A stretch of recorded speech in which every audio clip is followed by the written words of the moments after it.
from my teacher, Mr. Schoaf, who said to me, Mr. Rohn, if you want the future to change for you, you've got to change. And he said, if you don't change, the next 6 years of your life is going to be just like the last 6. You'll still be behind on your bills. You'll still be behind on your promises. But then he gave it to me in the form of a promise. When I was 25 years old, I've remembered it all these years. Young man, if you will change, everything will change for you. If you will get better, everything will get better for you. What a clear message that was for me. He said, if you'll change your philosophy, if you'll change your habits, if you'll refine your thinking, if you'll change and accept some new disciplines, if you'll turn the corner where you've been in the past, go for a new life for the future, he said, all kinds of remarkable things will happen for you if you will change. Before I met Mr. Schoaf, I used to cross my fingers and say, I sure hope things will change. I was hoping the government would change and the tax structure would change and that my boss would change and pay me more money, this would come down, and I was hoping that circumstances would get better. And then I discovered from my teacher that those things are going to continue the same. In fact, all of those things that happen to us is kind of like the wind that blows. But we must not leave our future just to the wind, just to the economy, just to the structure of the way things are happening today. Here's what we must learn to do, and that is set a good sail. And if you'll learn to set a good sail, and that's what my teacher taught me in those early days. He said, Mr. Rohn, the wind is going to blow however it's going to blow. Politics are going to be politics, and the economy is going to be the economy. And however it turns out, that's the way it's going to be. What you must learn to do is not to wish for a better wind. That's naive. The key is to wish for the wisdom and the skills and the learning so that you can set a better sail. And so that's what I did at age 25. I went to work not on the economy. I went to work not on the community. I didn't go to work to try to change the government. I didn't go to work to try to change my boss or the company. I didn't go to work to try to change circumstances. I went to work to try to change myself. And I picked up that promise my teacher shared with me, that if I would change, my income would change. If I would change, my bank account would change. If I would change, my future would change. And sure enough, his promise came true for me. The first 6 years of my economic life, I wound up broke. Those pennies in my pocket, nothing in the bank, behind on my promises. The second 6 years of my economic life, I wound up rich. But interestingly enough, the second 6 years of my economic life, the government was about the same and the economy was about the same. You know, the companies were about the same. What they paid was the same. Circumstances around me were the same. You know, my negative relatives were the same. But I was not the same. That's how my life changed. Things started working for me, changing my life all those years ago. We don't have to change what's going on out there. That's the wind that's blowing. All we have to do is change what's going on in here. And now there's several ways to do that. The first subject he called personal development. We must learn from personal experience. Pretty simple. Learn from what happens to you. Take a look back over the last few months. Did you make some mistakes? How could you correct those for the future? Take a look back over the last year. Have you done it right or done it wrong? Let's correct it for the next year. Mr. Schoaf asked me when I first met him, he said, Mr. Rohn, how are you doing? You've been out there now 6 years. And I said, I'm not doing very well. He said, I suggest you not do that anymore. What a simple, swift analysis to my situation. He said, if you keep doing it, the next 6 years will be like the last 6. You don't want that to happen. Let's make the changes. So learn from your personal experience. Second, other people's experiences. That's me, other people. That's your teacher.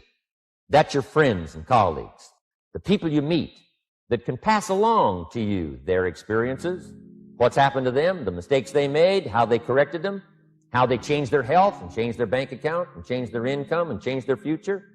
Other people. Now, there's two kinds of people to learn from. One is failures. It's too bad failures don't give seminars, right? That would be valuable. Have them tell you how they lost it all and threw it all away, threw their health away and threw their friendships away and things didn't work out well. That would be valuable. But now then we must also learn from positive, people that have done well.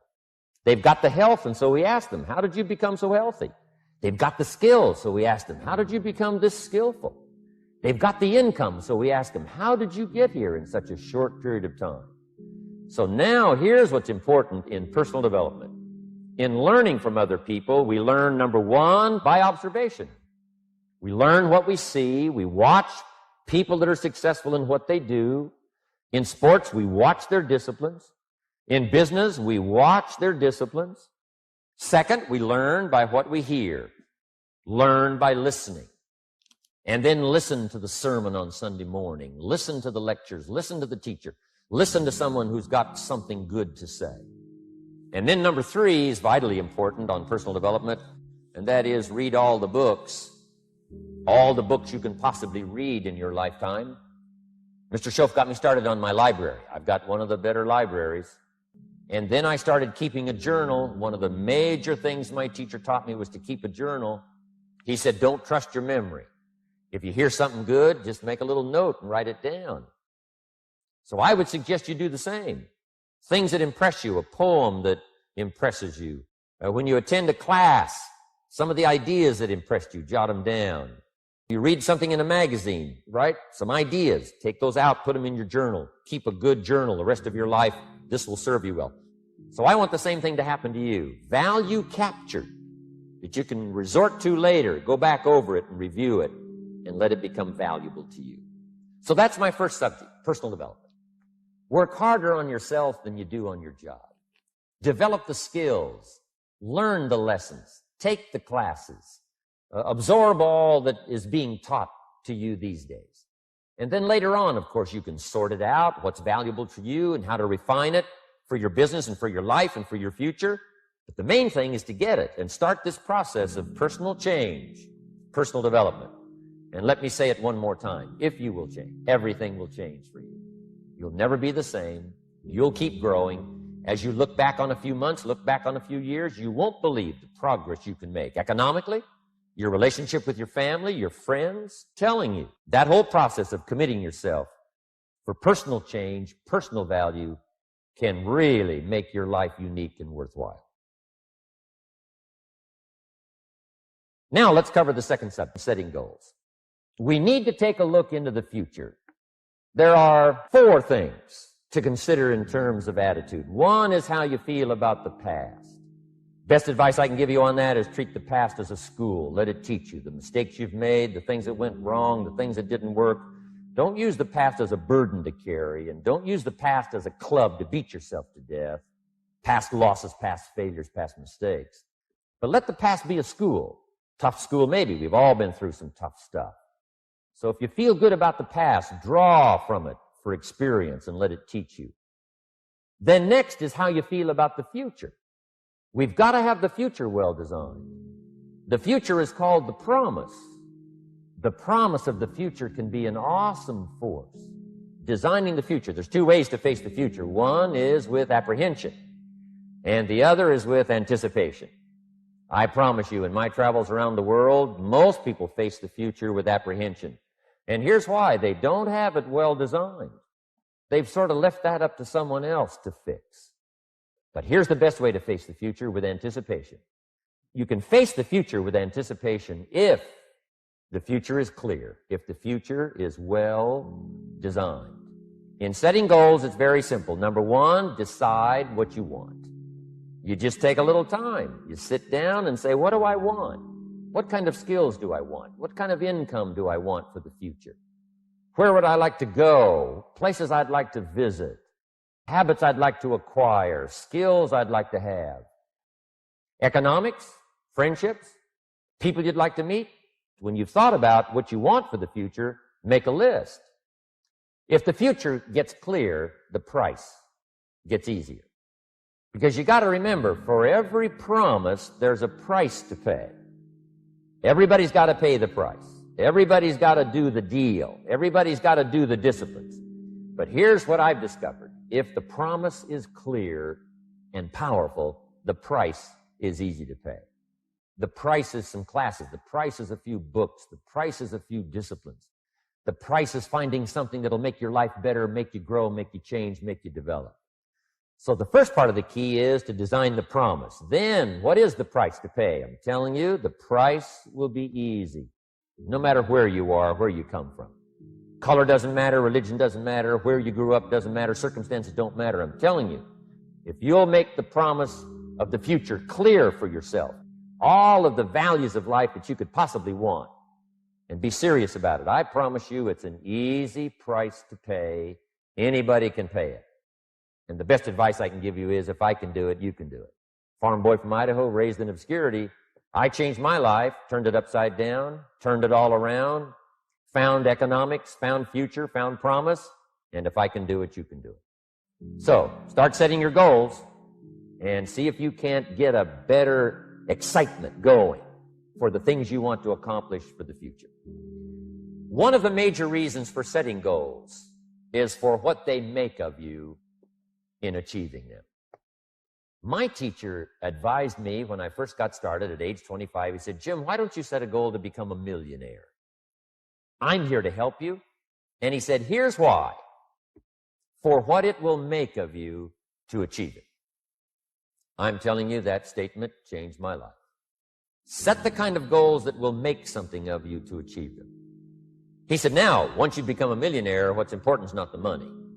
It isn't important. He said, you could just give the money away. Now, I did better than that. I lost it all.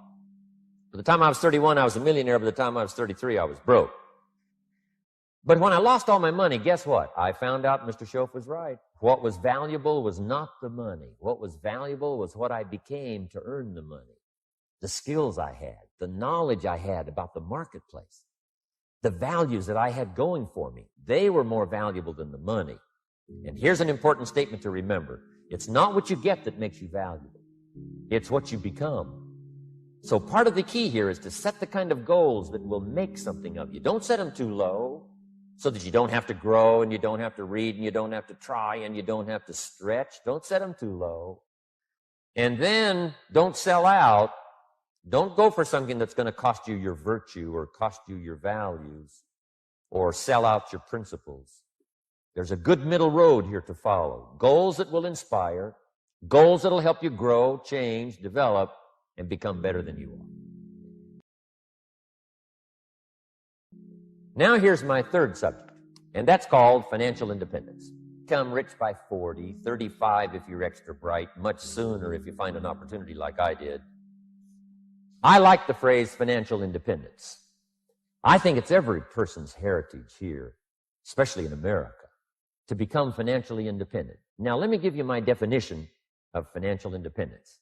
Financial independence is the ability to live from the income of your own personal resources. Now, it depends on how you want to live. If you need $2,000, $3,000 a month, if you need $4,000 or $5,000 a month, if you need $10,000 a month, some people may need, $100,000 a month. But whatever you would need to live, and you could earn that living from the income of your own personal resources, that's what I call financial freedom, financial independence. And let me show you how to acquire it. If you start at age 15, between ages 15 and 35 is 20 years. 20 years, in my opinion, is enough time to become financially independent. If you're not, you don't live in the wrong country. Probably what's happened is you have the wrong plan. And it's easy to be a nice person with the wrong plan. I found that when I was 25 years old. I was broke at age 25, and I was a nice guy. You would have liked me. But I'm telling you, my plans up until then, especially my financial plan, left me broke. I totally changed it the next 6 years, and I became financially independent. It is possible in a reasonable amount of time, whatever, 20 years' time, enough time. You can do it in a much shorter period of time, like I did if you want to. But this is a reasonable enough time. But here's number one. First of all, you got to have the right philosophy. Philosophy is our ability to gather knowledge and sort through it and decide what's valuable. To develop a philosophy about life, a philosophy about our health, a philosophy about our family relationships, a philosophy about economics. And if you develop the right philosophy, that's what helps to set this sail so that in 6 years it takes you where you want to go instead of winding up like I did that first 6 years of my economics, broke, no money, empty bank account. Now, let me give you a couple of philosophies to consider. Here's the first one.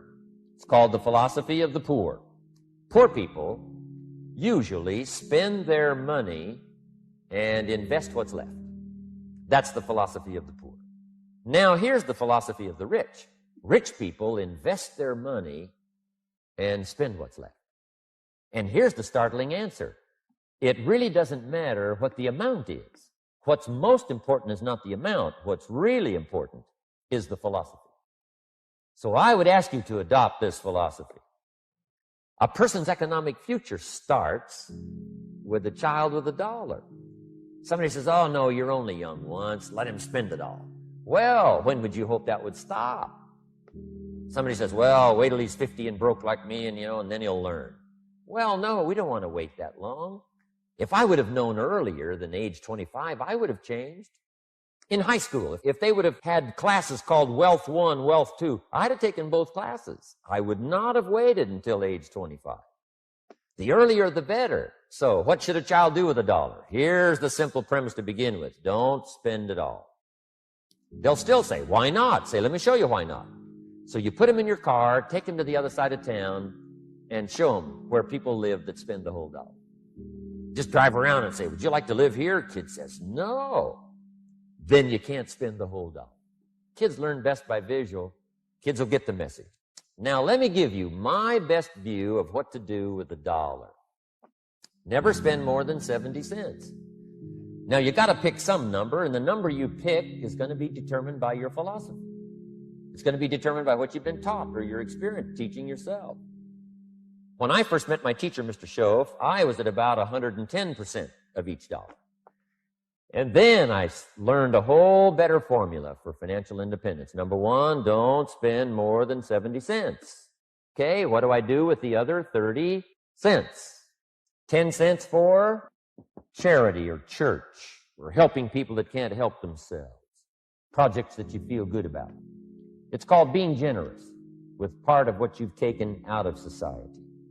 Now, in my opinion, nothing teaches us character better than generosity. No class, no teacher, no book. It teaches character better than generosity. And the best time to start is when the amounts are small.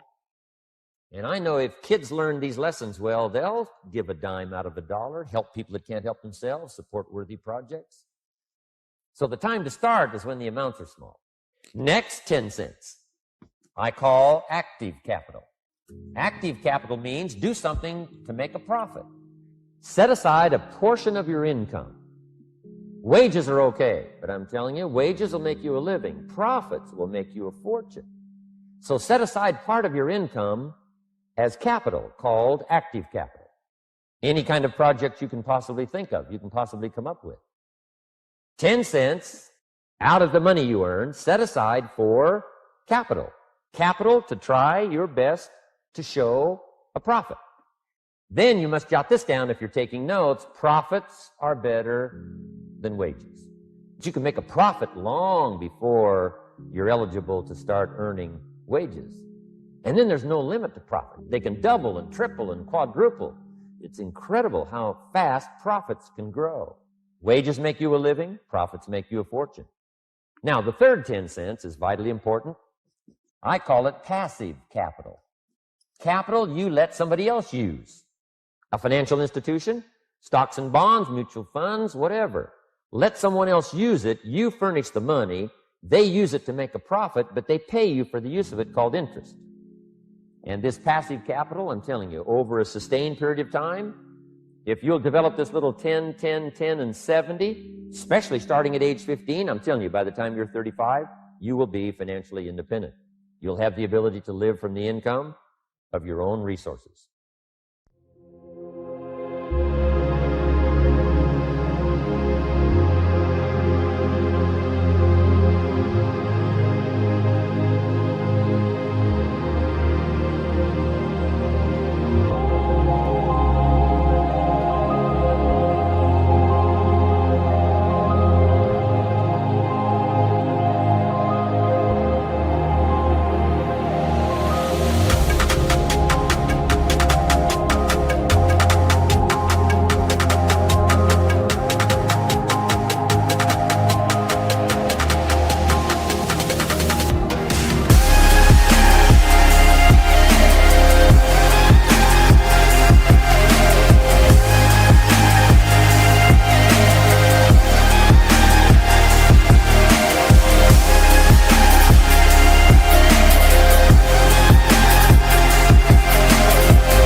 Chẳng thể quên khi cơn mưa đêm lại về.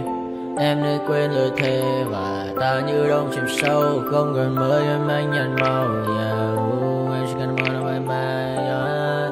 Chỉ còn là những cơn mưa vô giá. Cho bên mơ em không mơ anh. Anh một đêm mơ chỉ cần bên em không được còn nhớ. Và chỉ có em không còn nhớ. Và người ta bên nhau như ngã tớ. Muốn nhớ về say em chỉ có mấy em ở đây. Và anh như muốn chết đi nhưng không muốn em mơ mày. Tình yêu làm cho ta đau đầu. Không em như nằm mơ màu. Anh như đêm mong cầu. Và mưa bên em ngủ sầu. Chào cả mắt mai để mơ. Chỉ có bên em nhưng là khó mơ. Mà đang dài em một bên ai. Anh không mong gì hơn. Chỉ mong em sẽ ở đây ôm anh thật gần. Anh chỉ mong đôi ta được có nhau. Mà đừng em đâu anh có em. Một đêm bên anh có em. Ta sẽ trao nhau môi hôn thật sâu. Ôm anh.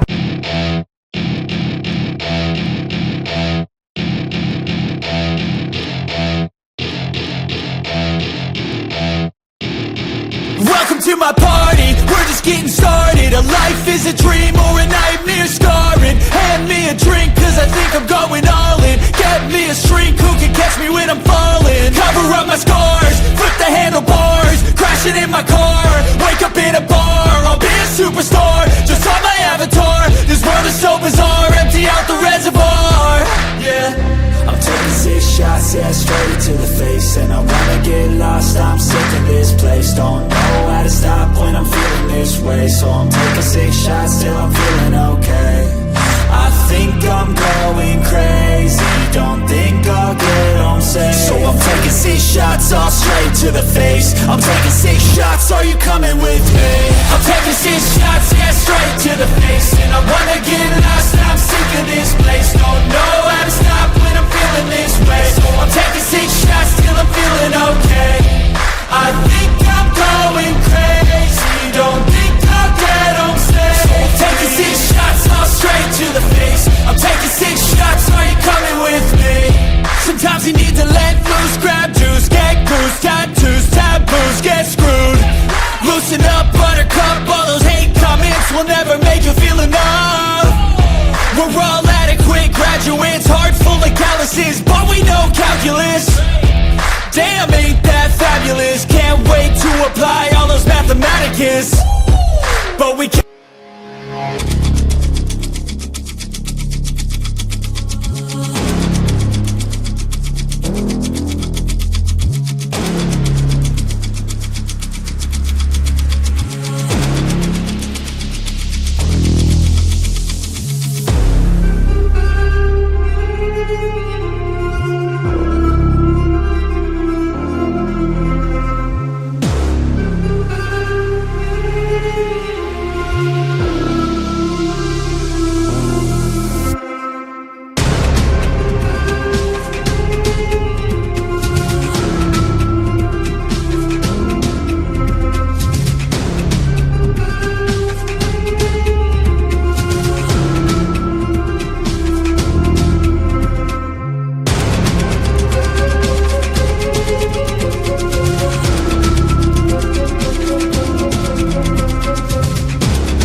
Bye.